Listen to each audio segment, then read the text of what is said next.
Uno de los economistas más conocidos del siglo XX y principios del siglo XXI, porque falleció en el año 2002 y que ganó un premio Nobel y que por lo tanto nos hace pensar que suena más a un economista ortodoxo, y de hecho lo era, pero tenía también elementos heterodoxos interesantes que vamos a comentar aquí, fue James Tobin.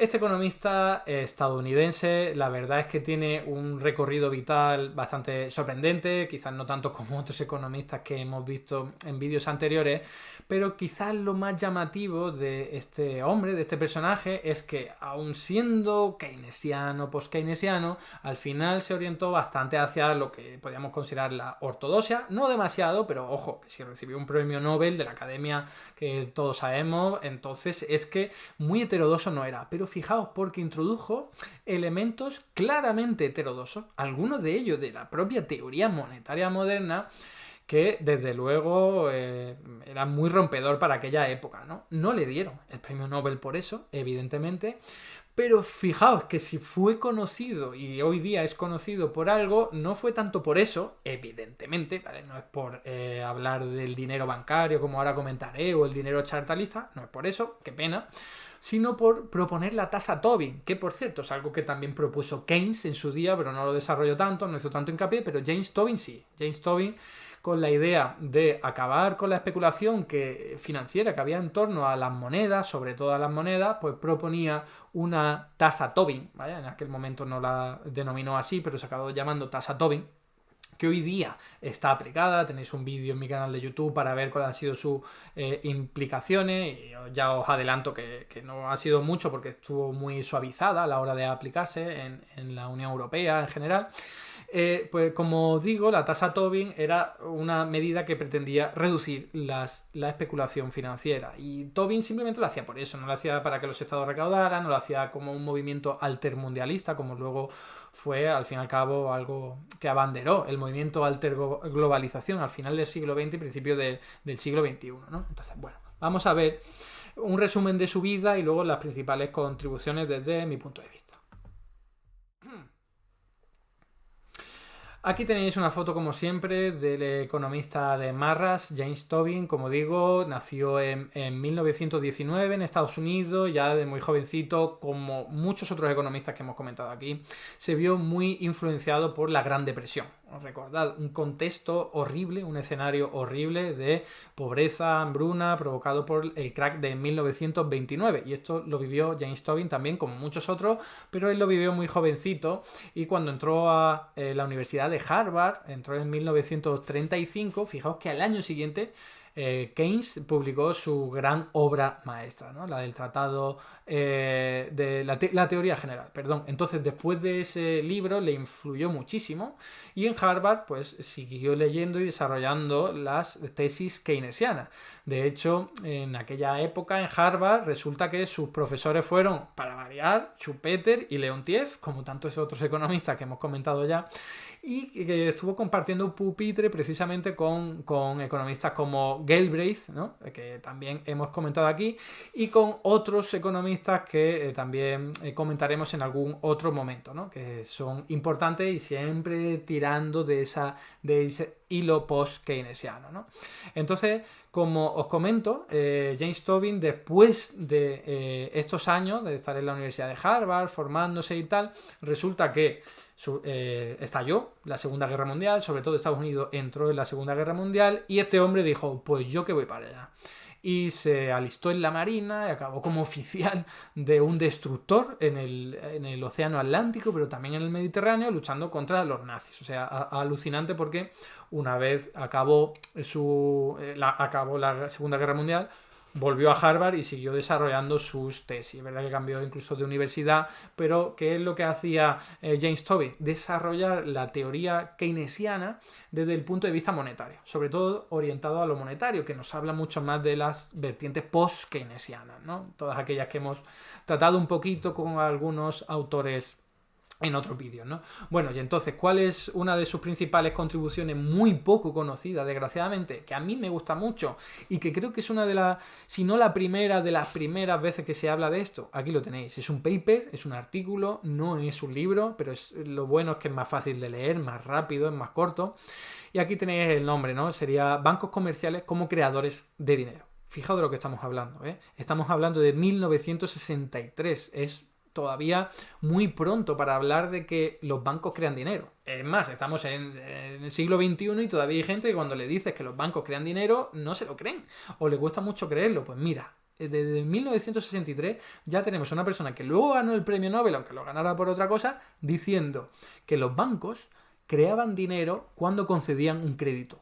Toma ya, eso que es algo ahora claramente post-keynesiano, que utiliza mucho la teoría monetaria moderna, y como digo, algunas vertientes liberales de derecha también lo han hecho suyo, porque no puede ser de otra forma, es que es así como funciona la economía.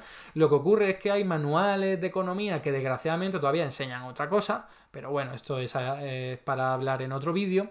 La clave es que James Tobin incluso le puso un nombre al dinero bancario y lo llamó dinero de estilógrafo, ¿no? Claro, porque era otra época, en 1963, pues lo que hacían era no utilizar tecleos informáticos, sino que con una pluma estilográfica ponían la cantidad de dinero que concedía un banco a una persona. Y fijaos, ya James Tobin tuvo esa avidez de poder hablar de ello y decir, oye, cuando un banco da un crédito, en realidad no está prestando dinero de nadie, es dinero que crea de la nada, dinero de estilógrafo, ¿no? Entonces, la verdad es que es una aportación, a mí me parece la mejor aportación de Tobin, con diferencia. Es verdad que en el último libro habló de dinero chartalista y tal, pero no fue el primero, ni muchísimo menos, pero esta es la que a mí más me gusta y de la que menos se habla. James Tobin no fue precisamente premio Nobel por esto, ¿no? De hecho, por lo que fue premio Nobel es que fue en los años 80 cuando se le dio el premio Nobel, 1989 si no recuerdo mal, y era por sus contribuciones de activo financiero, de sistema bancario, o sea, algo bastante aburrido para ser honestos. Y si es muy conocido James Tobin es precisamente por eso que veis aquí, la tasa Tobin, ¿no? Y ya lo he comentado un poco por encima y ahora lo aterrizo. Es simplemente poner un impuesto muy pequeño del 0,5%, proponía Tobin, a todas las transacciones financieras. Entonces, ¿qué era lo que quería Tobin? No que hubiese mayor recaudación, ¿vale? Eso no era lo que él quería. Lo que él quería para financiar políticas públicas y tal, no era eso. Como luego pedía los movimientos Alter Globalización, de los que él precisamente, la última entrevista, os la dejaré por ahí para que la veáis. En el año 2001, un año antes de morir, hizo una entrevista a El País, precisamente, y ahí echaba pestes en los movimientos Alter Globalización, y él salía a defender la Organización Mundial del Comercio, el Fondo Monetario Internacional, el FMI, el Banco Mundial, o sea, la ronda GATT, o sea, una locura, ¿no? Ahí podemos ver que desde luego muy heterodoxo, muy de izquierda no era. Pero sí que con la tasa Tobin decía, oye, un 0,5% se pone para las transacciones financieras y no es para recaudar dinero, sino para desincentivar la especulación financiera. Porque además de aquellos años, que bueno, esto lo propuso en 1971, ¿os suena ese año? Es muy importante porque fue cuando se acabó el sistema de Bretton Woods. Era cuando un Estado creaba dinero en función de la cantidad de oro que tuviera. Y a partir de 1971 eso se rompió, ¿no? Entonces James Tobin dijo, oye, ahora va a haber mucha especulación a través de las monedas y tal, porque ahora el dinero es algo etéreo, ¿no? No tiene ningún respaldo en oro, así que hay que ponerle un impuesto para que esto no se nos vaya de las manos, no se desequilibre la economía. Entonces, fijaos, ¿no? La contribución fue muy buena. Él mismo en el año 2001 dijo, yo esto no lo voy a ver en vida y seguramente nunca se hará. Se equivocó, porque sí que se ha hecho en los últimos años. Después del año 2020 se han aplicado varias tasas Tobin, eso sí, muy suaves, muy edulcoradas y que no tienen mucho impacto, porque es solo para algunos productos financieros y tal, pero desde luego sentó la semilla. Y por cierto, la Asociación por la Tasación de las Transacciones Financieras y Ayuda al Ciudadano, que es un tostón de nombre que se abrevia como ATAC, que es una asociación a la que yo pertenezco, toma su nombre prácticamente de ahí, ¿no? O su bandera siempre ha sido la tasa Tobin. Entonces, esto es importante para los movimientos, como digo, de alter globalización. Y para terminar, si queréis tener un libro de todos los que tiene, el único que yo me he leído es el más importante, no me lo he leído por capricho, es este, el del Dinero, Crédito y Capital. Un nombre muy sencillito que además escribió conjuntamente, ahí lo tenéis, ¿no? Con Golub. Y una de las aportaciones más chulas, aquí vuelve a hablar otra vez de lo mismo, el sistema monetario, cómo lograr para que no haya desequilibrio, es muy interesante, siempre de una perspectiva keynesiana, ¿no? Pero un poco aburrido quizás, o sea, yo no sería el que más os recomendaría. Yo, si tenéis que elegir y queréis leer alguno, el paper principal es más interesante, el que os he dicho antes. Y este libro, como os digo, es de 1998, o sea que ya es muy, muy reciente en estos años, en nuestra época, está muy cerca. ¿Y cuál es la clave aquí que yo resaltaría? De la que se ha hablado muy poco, que Tobin hablaba aquí de dinero chartalista. Fijaos de lo que estamos hablando. ¿Os acordáis de Mitchell Innes, que lo recomendé hace un montón de meses ya, que era un economista que en 1914, ¿vale? Que todavía no había nacido ni James Tobin, estaba hablando de que el dinero tenía valor solamente porque el Estado pedía impuestos, exigía, mejor dicho, impuestos en su unidad monetaria?